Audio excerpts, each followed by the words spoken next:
À 4 heures du matin, 57 camions sont stoppés net à la frontière.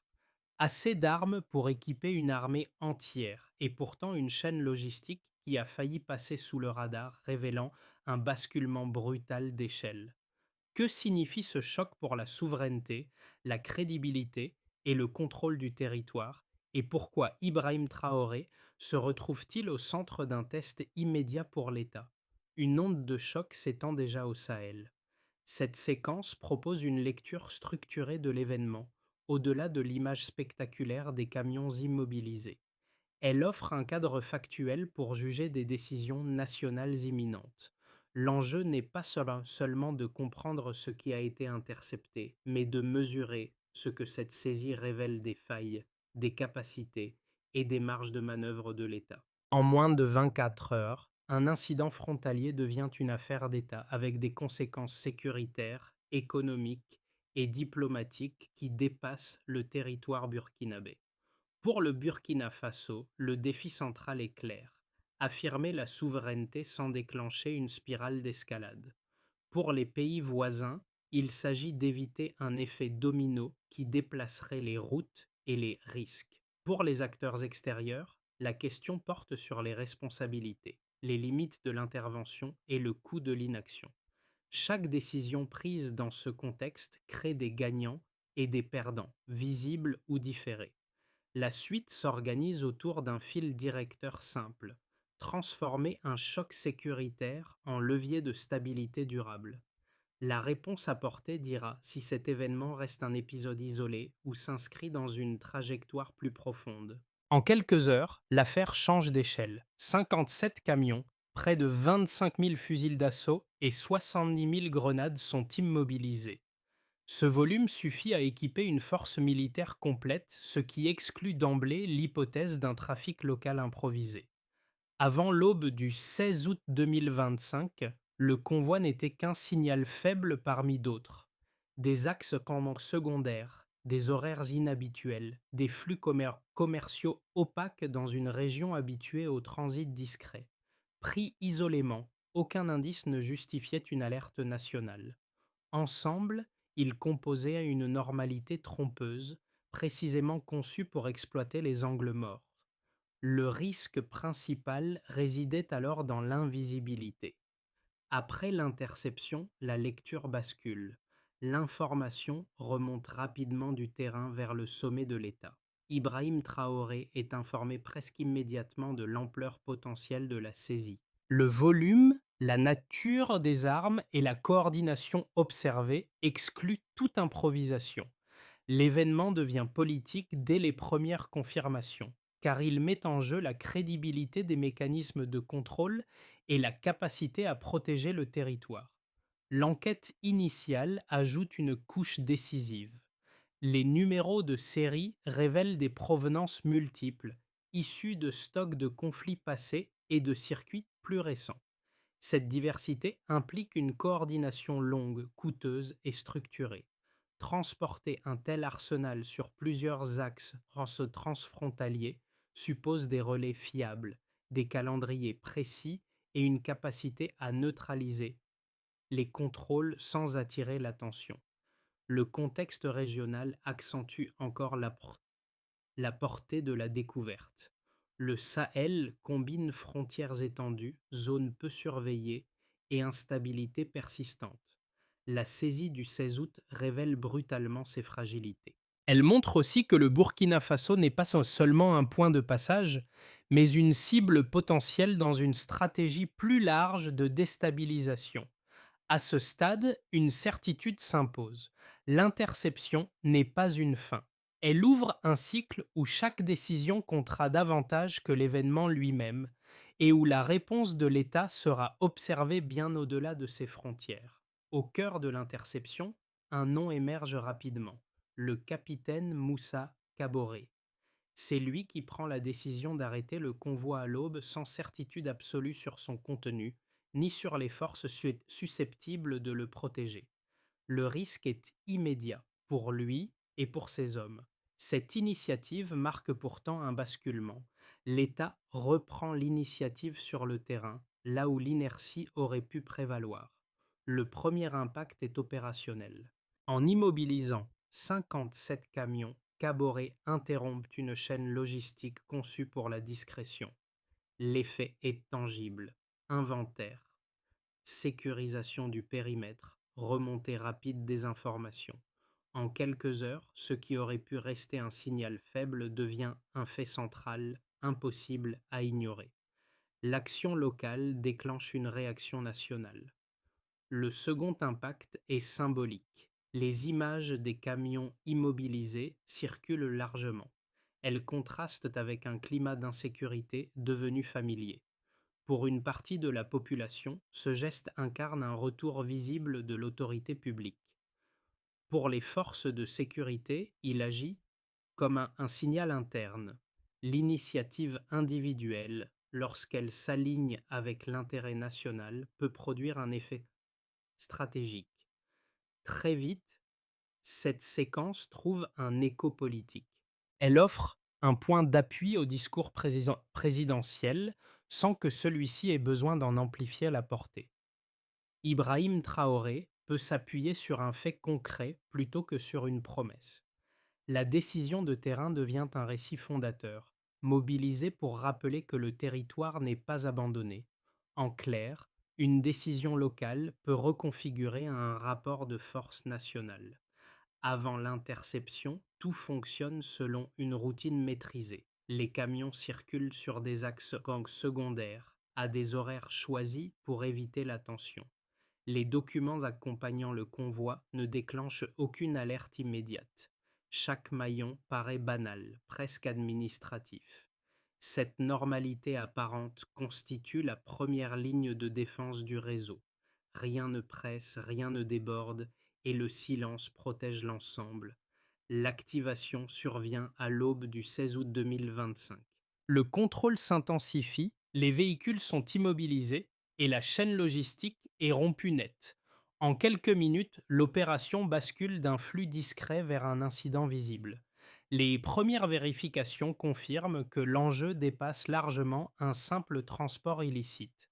Le volume et la nature du chargement imposent une réaction immédiate et coordonnée. Le terrain cesse d'être périphérique, il devient central.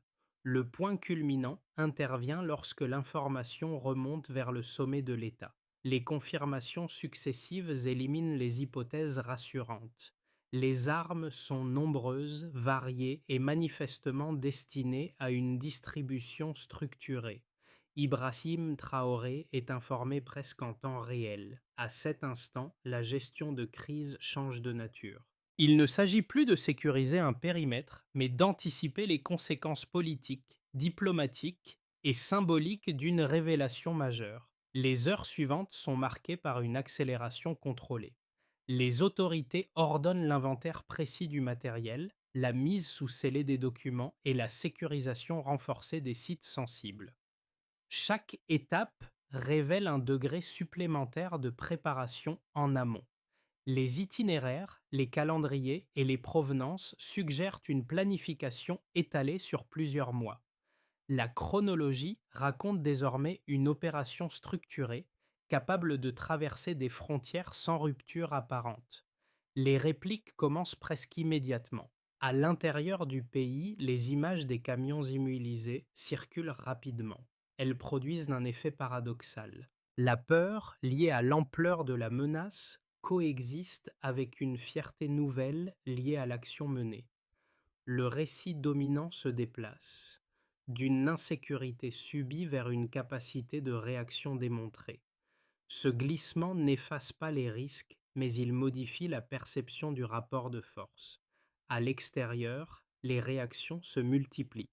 Certains partenaires appellent à la prudence, d'autres expriment un soutien mesuré. Tous comprennent que l'événement ne peut être traité comme un fait isolé. Le Burkina Faso entre dans une zone de visibilité accrue où chaque déclaration est interprétée comme un signal. La saisie devient un point de référence, un avant et un après dans la lecture régionale de la sécurité. Dans cette phase de transition, Ibrahim Traoré adopte une ligne ferme mais calculée. Il évite les annonces irréversibles tout en affirmant que l'État ne reviendra pas à l'invisibilité d'avant. La séquence se referme sur une certitude opérationnelle. L'interception n'est pas une conclusion. Elle ouvre un cycle où la gestion des répliques comptera autant que le choc initial et où chaque choix pèsera sur la stabilité à venir. Le premier chiffre fixe la ligne de base. Près de 25 000 fusils d'assaut sont recensés dans les camions interceptés. En termes opérationnels, ce volume correspond à l'équipement complet d'une force militaire structurée, et non à l'arsenal dispersé d'un groupe armé local. Le delta est immédiat. L'objectif ne pouvait pas être ponctuel. Il impliquait une capacité de déploiement durable, pensée à une échelle étatique ou para-étatique. Le deuxième ensemble chiffré renforce ce basculement. Environ 70 000 grenades accompagnent les fusils. Cette proportion indique une préparation à des engagements prolongés et intensifs. Les grenades ne servent pas à la dissimulation ni à la simple intimidation. Elles signalent une intention de combat avec une logique d'usure et de saturation. Le passage de quelques centaines à des dizaines de milliers transforme la lecture du risque. Il ne s'agit plus d'un soutien opportuniste, mais d'un dispositif conçu pour alimenter une instabilité continue. Le troisième chiffre révèle la profondeur du système. Les documents saisis évoquent des flux financiers estimés à plus de 700 millions de dollars, répartis sur plusieurs comptes offshore. Ce montant dépasse largement les capacités d'un réseau criminel régional classique. Il implique des intermédiaires financiers, des sociétés écrans et des juridictions complexes. Le delta ici n'est pas seulement monétaire, il est structurel. Un tel financement suppose du temps, de la protection et une capacité à absorber des pertes et sans remettre en cause l'ensemble du dispositif. Pris séparément, chaque chiffre impressionne. Ensemble, ils dessinent un schéma cohérent. Le volume d'armes explique le risque stratégique. La nature des munitions révèle l'intention opérationnelle. L'ampleur financière démontre que la motivation dépasse le profit immédiat. Ces données convergent vers une même conclusion. Le système intercepté était conçu pour durer, non pour frapper une seule fois. La provenance des armes ajoute une couche supplémentaire à l'analyse. Les numéros de série pointent vers des stocks issus de conflits passés et de circuits plus récents, indiquant une accumulation progressive. Cette diversité d'origine implique une coordination longue et coûteuse. Elle suppose des relais multiples, capables d'assembler des flux hétérogènes sans déclencher d'alerte majeure. Là encore, le delta est clair, plus la diversité est grande, plus le réseau est profond. Ces preuves quantitatives imposent une lecture élargie de la réponse. Une action strictement sécuritaire ne suffit pas face à des volumes, des flux et des montants de cette nature. Le démantèlement doit aussi être financier, logistique et diplomatique. Les chiffres deviennent alors des leviers. Ils permettent de justifier des mesures plus larges, tout en offrant une base factuelle solide pour expliquer les choix à la population et aux partenaires. Dans cette séquence, Ibrahim Traoré se trouve face à une contrainte mesurable. Ignorer ces ordres de grandeur reviendrait à sous-estimer la menace. Les intégrer, au contraire, oblige à penser la crise comme un système. Les nombres cessent d'être des abstractions. Ils structurent la décision et transforment un choc sécuritaire en diagnostic stratégique. Deux interprétations solides s'affrontent dans l'analyse de cette crise, chacune appuyée sur des constats réels. La première lecture considère la saisie comme la preuve d'une tentative délibérée de déstabilisation régionale. Selon cette approche, le Burkina Faso ne serait qu'un maillon dans une stratégie plus large visant l'ensemble du Sahel.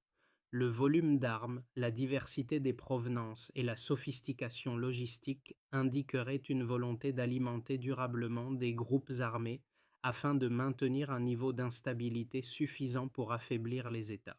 Les partisans de cette lecture estiment qu'aucun pays ne peut affronter seul un dispositif d'une telle ampleur. Ils plaident pour une réponse collective fondée sur le partage du renseignement, la coordination frontalière et une pression diplomatique conjointe sur les soutiens financiers du réseau. La seconde lecture adopte un angle presque inverse. Elle voit dans l'événement avant tout un test de souveraineté nationale. Dans cette perspective, l'enjeu central n'est pas l'ampleur internationale du réseau, mais la capacité du Burkina Faso à agir de manière autonome. La saisie démontrerait que l'État peut reprendre l'initiative sans dépendre d'alliances extérieures potentiellement contraignantes.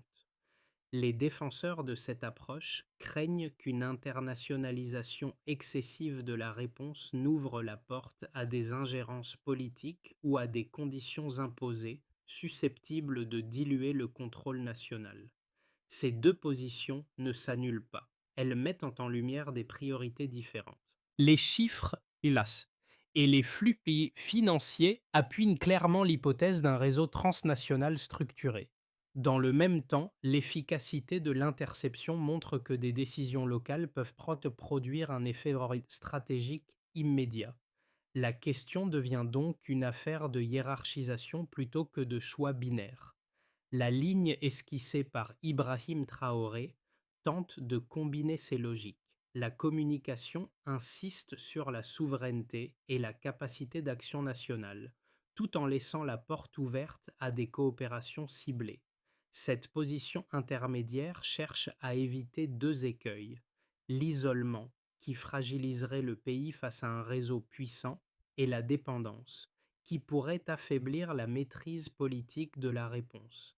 La tension entre ces deux pôles structure désormais la suite de la crise.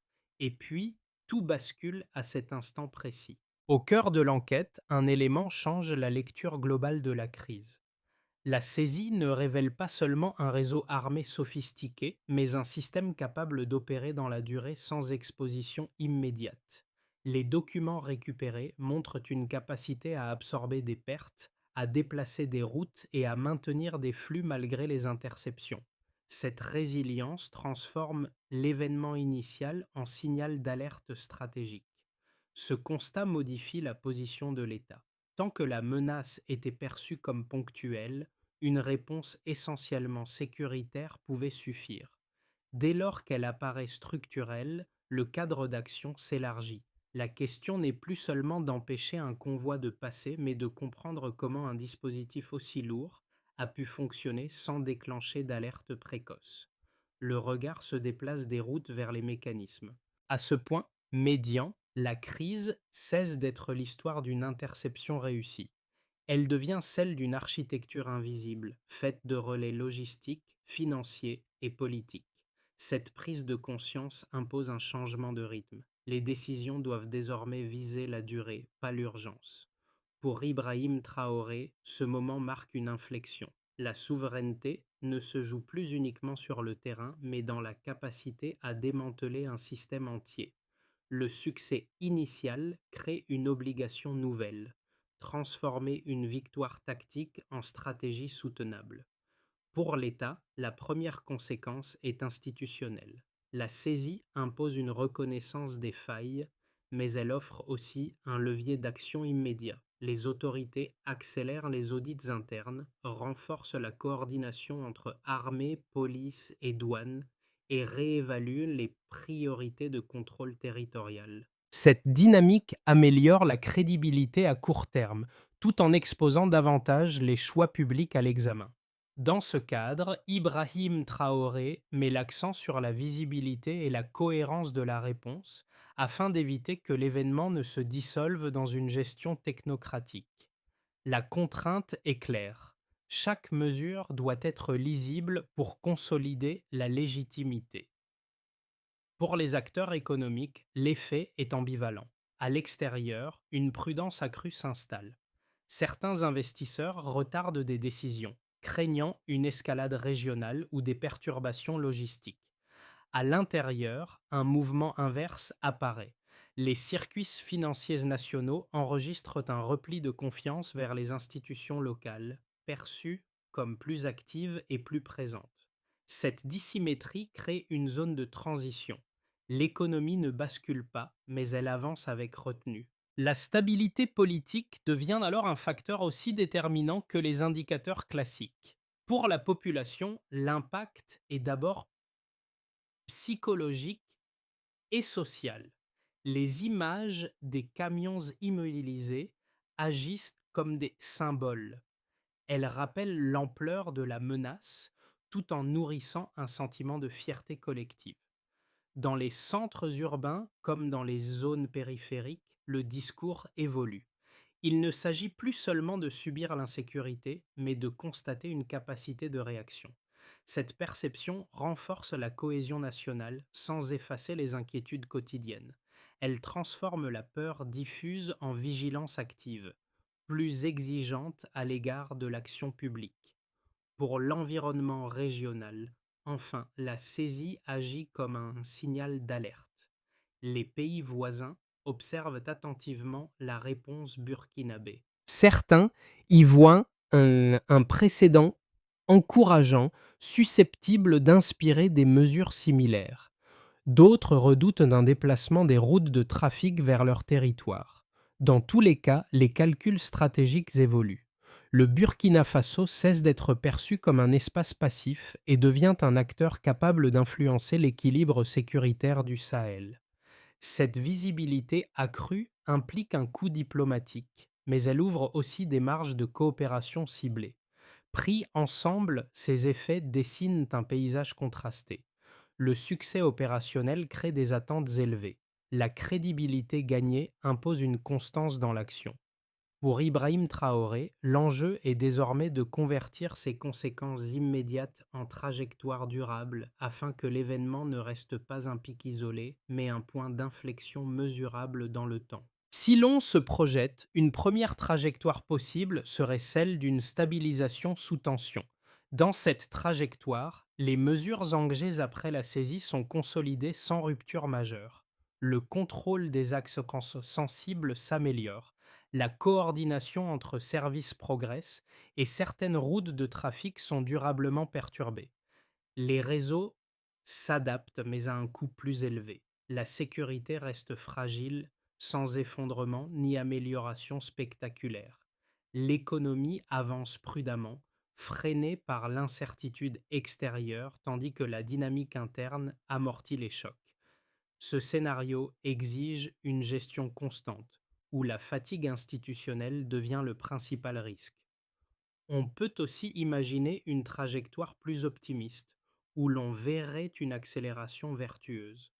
Ici, les révélations de l'enquête débouchent sur des actions coordonnées, notamment sur le volet financier. Les flux identifiés sont partiellement neutralisés, réduisant la capacité de reconstitution des réseaux.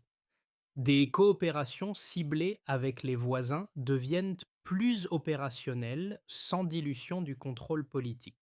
La clarté de la ligne affichée par Ibrahim Traoré rassure progressivement certains acteurs économiques, permettant une reprise graduelle des investissements différés. La crise joue alors un rôle de catalyseur, accélérant des réformes du renseignement et de la gouvernance sécuritaire. Enfin, une trajectoire défavorable reste possible, celle d'une recomposition des réseaux et d'une pression accrue. Dans cette hypothèse, les réseaux absorbent le choc et déplacent leur route. Les tensions diplomatiques s'intensifient, certaines coopérations se figent et la visibilité accrue du pays attire des pressions contradictoires. Les coûts économiques augmentent, l'insécurité persiste et la lassitude sociale s'installe. La saisie demeure un succès ponctuel mais insuffisant pour inverser la dynamique régionale. Le risque principal devient alors l'usure plus que l'effondrement. Ces scénarios ne sont pas des prédictions. Ils servent de cadre de lecture pour orienter les décisions.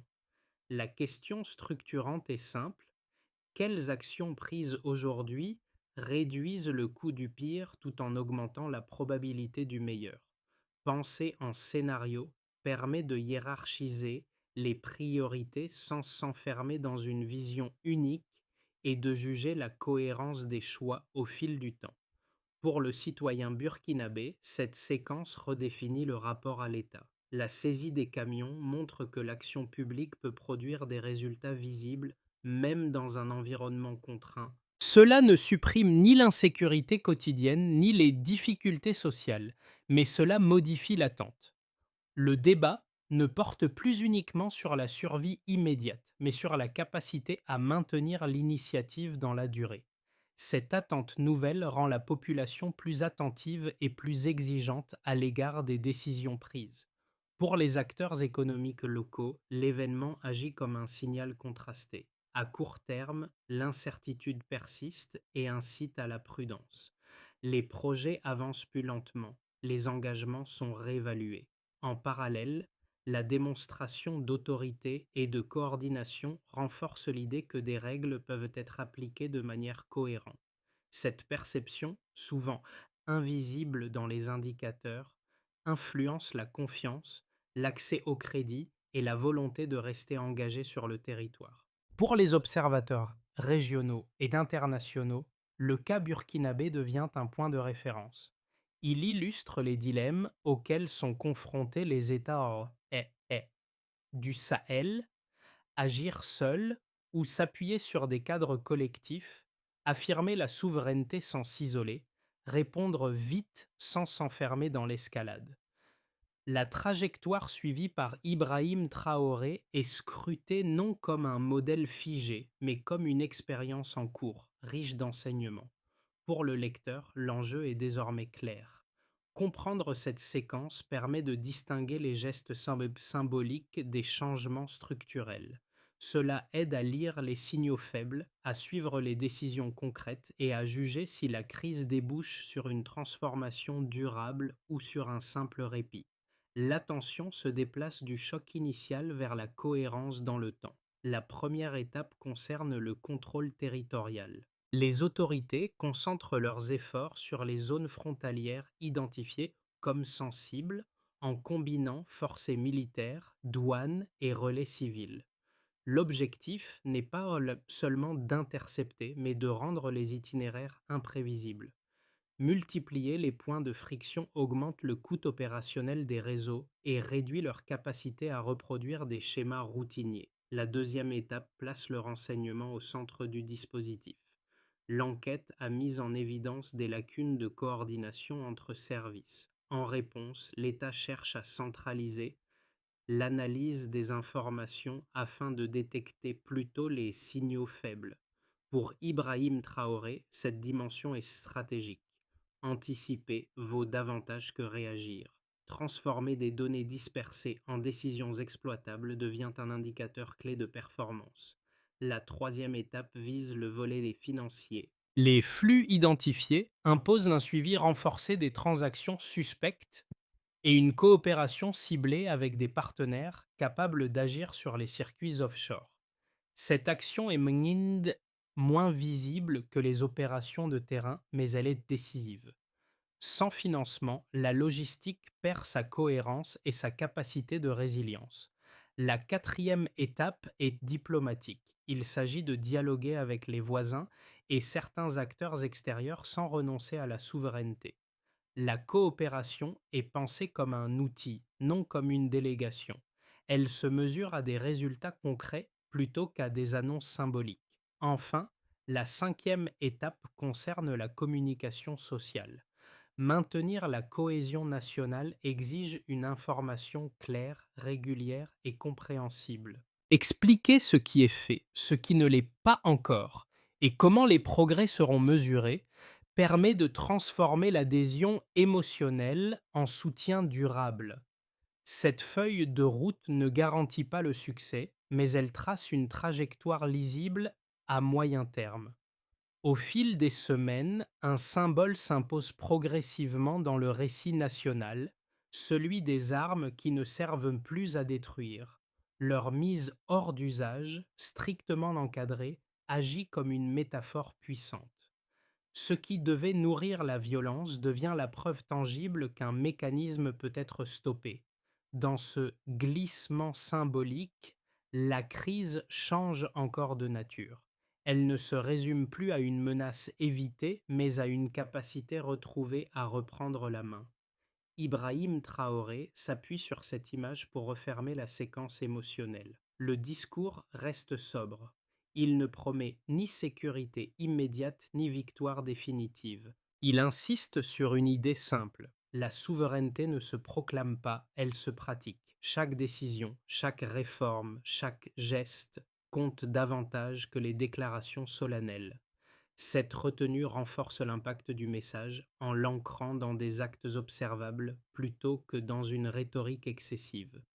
Pour une partie de la population, cette image devient un point d'ancrage.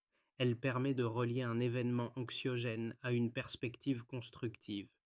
La peur initiale laisse place à une vigilance active. L'État n'est plus perçu uniquement comme un rempart fragile, mais comme un acteur capable de transformer une menace en levier politique et social. Et l'idée s'impose peu à peu. Une stabilité se construit, elle ne se décrète pas. La séquence ouverte par la saisie des camions ne se referme pas avec l'événement lui-même. Elle laisse derrière elle une question durable. Comment un État transforme-t-il une alerte sécuritaire en trajectoire politique lisible? Pour le Burkina Faso, l'enjeu dépasse l'épisode du 16 août. Il touche à la manière dont une société accepte le risque, organise la réponse et juge les choix faits en son nom. Ibrahim Traoré a placé la souveraineté au centre du récit. Cette orientation suscite l'adhésion de certains, la prudence d'autres et l'attention de tous. Elle rappelle surtout que les décisions prises aujourd'hui produiront des effets différés, parfois invisibles sur le moment. Les succès immédiats sont mesurables, les transformations durables le sont beaucoup moins. Pour le lecteur, l'invitation est volontairement ouverte. Observer au-delà des images fortes, suivre les indicateurs discrets. Évaluer si les promesses se traduisent en mécanismes stables ou si la crise reste un épisode isolé. La question mérite d'être posée collectivement. Cette saisie marque-t-elle un tournant durable ou seulement une parenthèse maîtrisée dans une région sous tension?